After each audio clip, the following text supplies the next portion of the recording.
Pai do Senhor, meus irmãos, graças a Deus. Hoje, nossa lição de número 11, o nosso tema é a cura divina no ministério de Jesus Cristo. Jesus, ele curou muitas pessoas, o seu ministério foi um ministério assim que chamou muita atenção pelas curas. É claro, irmãos, a cura não salva ninguém. De uma forma milagrosa, claro, Jesus usando o seu poder como Deus, ele fez muitas curas. Aqui no nosso texto do dia que está em Isaías capítulo 53, versículo 4, diz assim: verdadeiramente ele tomou sobre si as nossas enfermidades e as nossas dores levou sobre si. E nós os reputamos por aflito, ferido de Deus e oprimido. Então aqui vai dizer, Isaías vai dizer, fazendo uma alusão já a Cristo, vai dizer, olha, ele levou sobre si as nossas dores, as nossas enfermidades. É claro, irmãos, não vai falar sobre enfermidade física, mas também enfermidades na alma.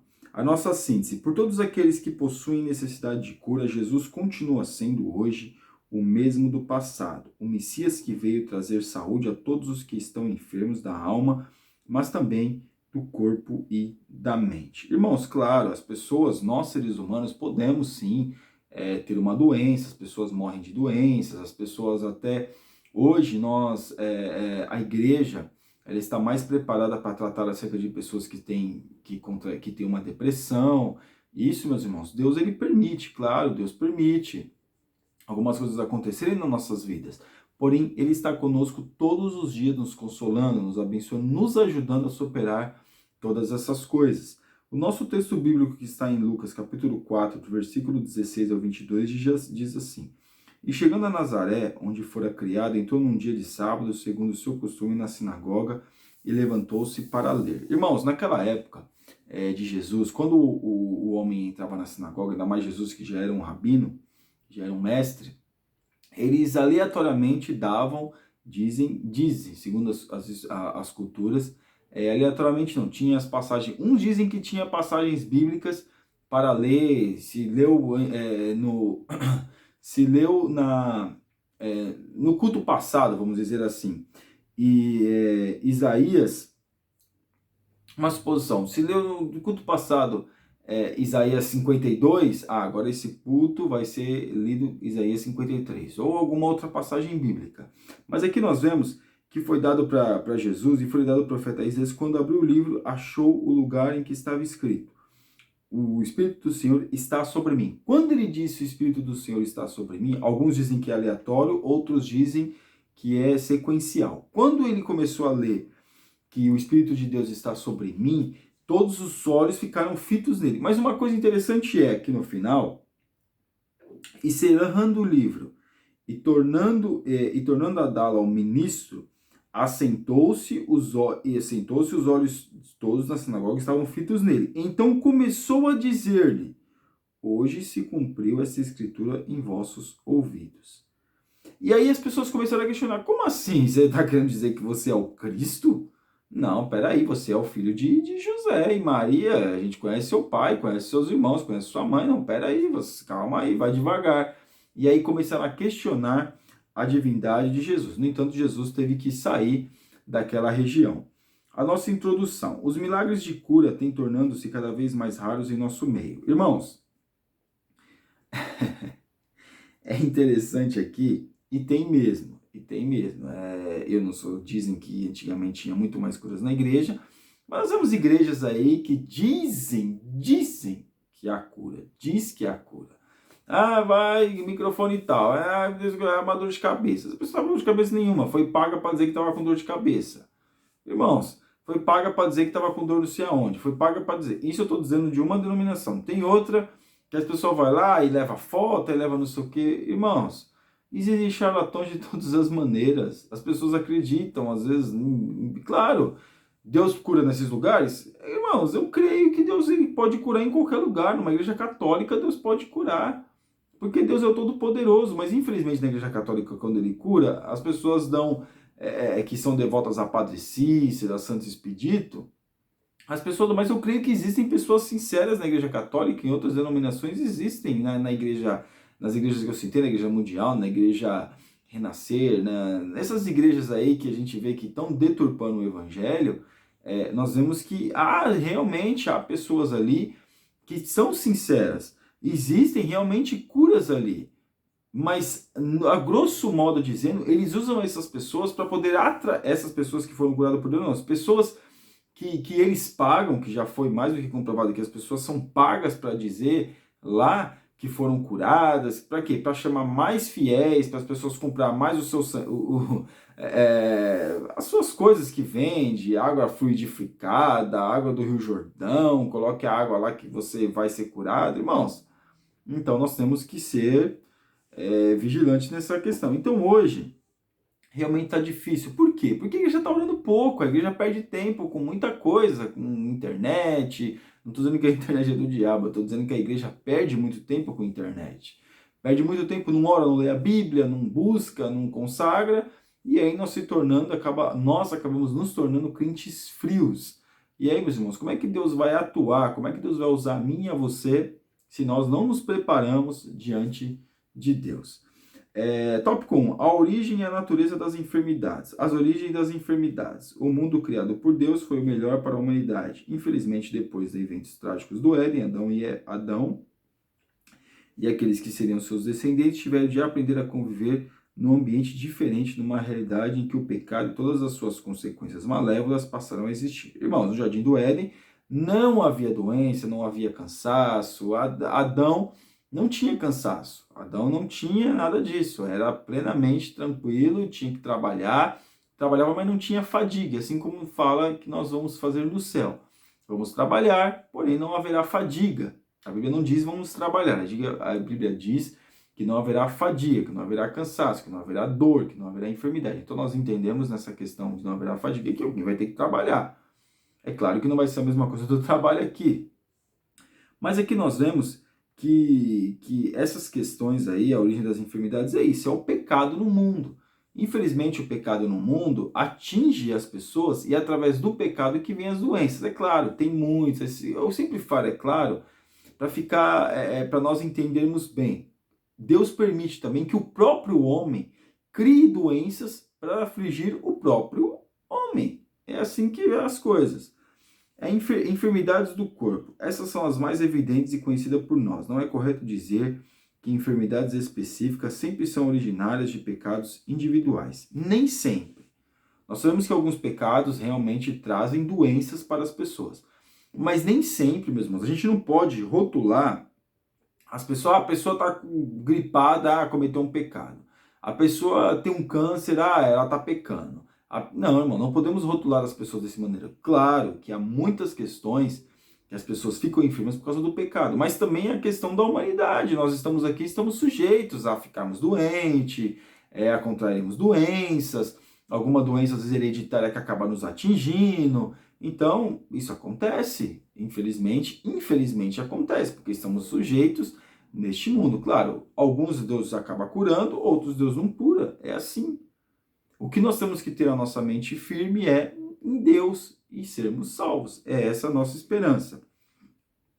Enfermidades da mente. A Bíblia não é um manual de psicologia, muito menos um livro preocupado em relatar quadros psicopatológicos de modo detalhado. No entanto, há vários textos e episódios que apontam para pessoas com sofrimentos psíquicos.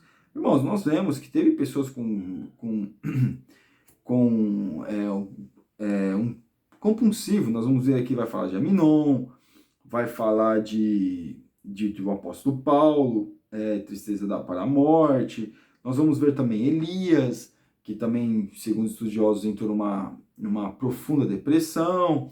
Nós vamos ver, meus irmãos, vários homens, Jeremias, que era melancólico, que um profeta tido como chorão. Nós vamos ver. Mas em todos, Deus, ele consola essas pessoas. Deus consolou esses seus profetas, Deus consolou os seus homens, Deus consolou. Então veja aqui que há enfermidades da mente que Deus permite, irmãos, Deus permite para nós nos achegarmos mais próximo dele e não nos distanciarmos dele. A cura divina como parte da salvação. Naamã e seu mergulho na fé. Nós vemos que Naamã era um homem ímpio. Existia só Naamã de leproso naqueles dias? É claro que não. Existiam vários leprosos. Muitos leprosos, principalmente em Israel. Mas Naamã, que nem era israelita, a menina estava na casa dele, falou para ele, olha, vai lá na casa do profeta, que com certeza ele vai ter solução para o seu problema. E aí ele vai até a casa do profeta, o profeta Eliseu fala, olha, vai lá no Rio Jordão, nem quis receber, ó, fala para ele ir lá no Rio Jordão e se banhar 7 vezes. E ele falou, peraí, mas tem rios lá, Arbanifar Park é muito melhor, e vem nesse rio sujo. Não. Aí fala, mas você tá aqui mesmo? Como que você tá aqui? Ele teve fé e foi curado, e Deus permitiu que ele fosse curado. E alguns dizem que a Bíblia não vai falar mais sobre ele, porém, é bem provável que ele realmente começou a dar glórias ao único Deus, ao Deus Todo-Poderoso, ao Deus de Israel. E aqui, salvação e restauração da saúde. Em texto como Mateus 4, 9, 22, Marcos 10, 52 e Lucas 17, do 15 ao 19, temos os registros de curas e salvações que ocorrem em conjunto. Uma possibilidade de interpretar esses textos seria a de que Jesus não trata da salvação da alma neles, mas apenas de salvar alguém dos efeitos tenebrosos de uma doença. Quando Jesus ele faz o milagre, é claro, irmãos, a questão de fazer um milagre, é claro que aquela pessoa venha, aceite a Cristo, ande com Cristo, busque a Cristo e viva uma vida com Cristo. É por isso que nós vemos que muitas vezes Jesus curou, como os leprosos lá, que voltaram e um voltou e o resto não voltou. Nós vemos que também há essas ingratidões, as pessoas só vêm para a igreja também para receber uma cura, as pessoas só vêm para a igreja para receber, para conseguir um emprego. Mas aqui falando da saúde, nós vemos que Jesus ele curou muitas pessoas, ele curou muitas e muitas pessoas testemunharam as curas que Jesus fazia. Porém, nós vemos que o objetivo mesmo de Jesus curar, claro, mostrar o seu poder, a sua divindade, era o quê? Para as pessoas se libertarem, tanto da sua enfermidade quanto da sua forma de viver. Mas infelizmente as pessoas só querem a cura, só querem aquilo que acham que é de direito. Mas quando vem, agora você foi curado. Então, Jesus ele quer que você ande assim, eu não quero, não, eu só quero a cura, eu não quero ter compromisso. Então fica difícil. Aqui no 3, como deve um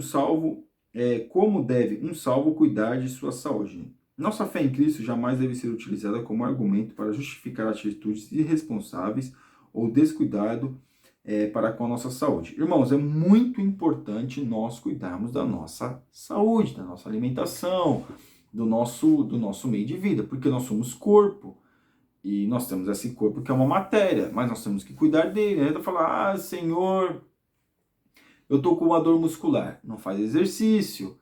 Tem coisas que são, claro, que acontecem, mas tem muitas coisas que a gente acaba ingerindo alimentos de forma errada, não pratica um exercício físico. Mas o apóstolo falou que o exercício físico para pouco se aproveita. Claro, mas se aproveita para alguma coisa.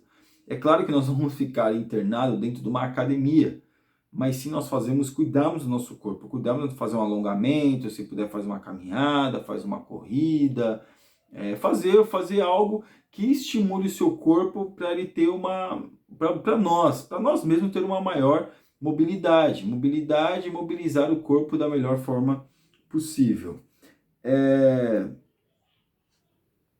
O 3, Jesus cura enfermos. A dedicação à cura dos enfermos não foi uma coincidência, mas parte de um plano eterno. É claro, meus irmãos, Jesus não chegou lá e falou, sabe o que não tem nada para fazer, eu vou curar esses homens. Claro, meus irmãos, tudo teve um propósito, como nós vemos aquele paralítico no tanque de Betesda, a mulher do fluxo de sangue. Nós vemos ali que, quando ele estava indo com Jairo, nós vemos que ele parou porque ele sabia que aquela mulher precisava de uma cura. Jesus passou por ali, fez o que fez para alcançar aquela mulher. Mas quantas pessoas tocaram em Jesus? E estavam doentes e precisando de algo, mas aquela mulher, ela tocou com fé, ela tocou com a esperança que Jesus pudesse mudar a sua vida. Então, como nós vemos aqui, Jesus não é coincidência. Jesus, quando ele faz a cura, ele sabe que ele está curando. Não é porque ele não tem nada para fazer e ele vai lá e cura. Eu vou curar ele. Eu estou vendo esse camarada, essa pessoa aí, não vou curar. Não, Jesus tem um propósito para curar as pessoas. Jesus é a única resposta para alguns enfermos. Na época de Jesus, os recursos medicinais eram muito limitados e caros. Boa parte dos tratamentos eram muito mais místicos, esotéricos, do que algo próximo daquilo que chamamos hoje de científico ou uma medicina. Então as pessoas, até hoje, em muitos lugares do mundo, principalmente nos países africanos, onde não há ainda as pessoas não têm o acesso a médicos de uma forma assim mais que tem uma possibilidade maior, então elas vão a curandeiros, as ervas, tudo isso são vendidos nos mercados. No Nordeste, se eu não me engano, também há feiras lá que vende ervas, que também usa ainda a prática do curandeiro, né? É claro, meus irmãos, curandeiro, quando a gente fala curandeiro, a gente pensa de algo místico, claro, não, biblicamente falando, não está errado.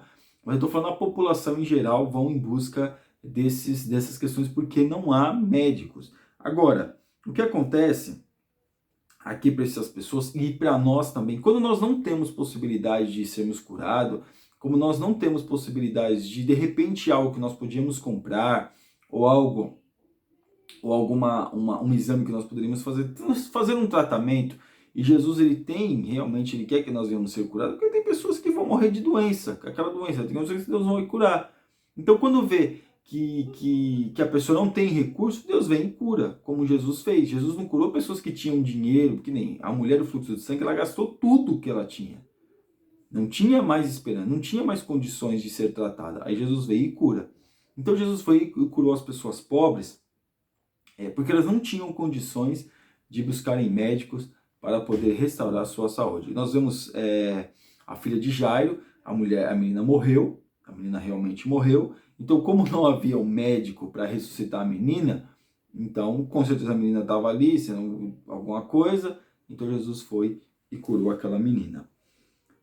Parte 3, não há protocolos para a realização da cura. Pessoas inescrupulosas, com a intenção de extorquir a fé alheia, ou mesmo numa versão contemporânea do farisaísmo, criam complexas exigências para que a cura de Deus aconteça sobre a vida daqueles que sofrem. Isso que se pode se chamar de estelionato religioso. Infelizmente, hoje nós vemos muito isso. E as pessoas, por não querer ler a Bíblia, por não querer buscar a Deus, acabam caindo nesses cofres. Mas o Senhor Jesus, ele pode curar quem ele quiser, irmãos. Tem pessoas que, infelizmente, às vezes a gente diz e choca. Mas a pessoa vai contrair uma doença e a pessoa vai morrer com aquela doença. Deus não vai curar. Mas se ele quiser curar, ele cura. Se ele não quiser curar, ele não cura. Como nós vemos recentemente, o filho da cantora Estela, que acabou morrendo. Deus poderia curar. Ela fez até uma canção dizendo, olha, se Deus quiser fazer um milagre, ele faz. Se ele não quiser, ele não faz, porque o milagre sou eu. Então, se Deus quiser fazer, ele faz. Se ele não quiser, ele não faz. Claro que nós temos que buscar, sim, Senhor, me ajuda, abençoa. Se for a tua vontade de me cura, ou pede também, Senhor, me cura. Mas se Deus não resolver curar, Deus, me salva. E nas tuas mãos entrego o meu espírito para o Senhor venha me salvar. E aí sim, meus irmãos, é essa mentalidade que nós deveríamos chegar. Amém? E a nossa conclusão. Enquanto estivermos nessa vida terrena, teremos de conviver com as consequências das dores do mundo. Os milagres de Deus não cessaram. Talvez nós, os cristãos, tenhamos nos tornado mais insensíveis à graça de Jesus, que é salvadora, mas também que cura. Então, temos que tomar cuidado para não querermos a graça que cura e esquecermos da graça salvadora. Nós temos que conciliar as duas situações, ou as duas graças, a gente pode dizer assim. Amém? Você ainda que não está inscrito no nosso canal, está convidadíssimo a assinar e que Deus te abençoe em nome de Jesus. Deus abençoe.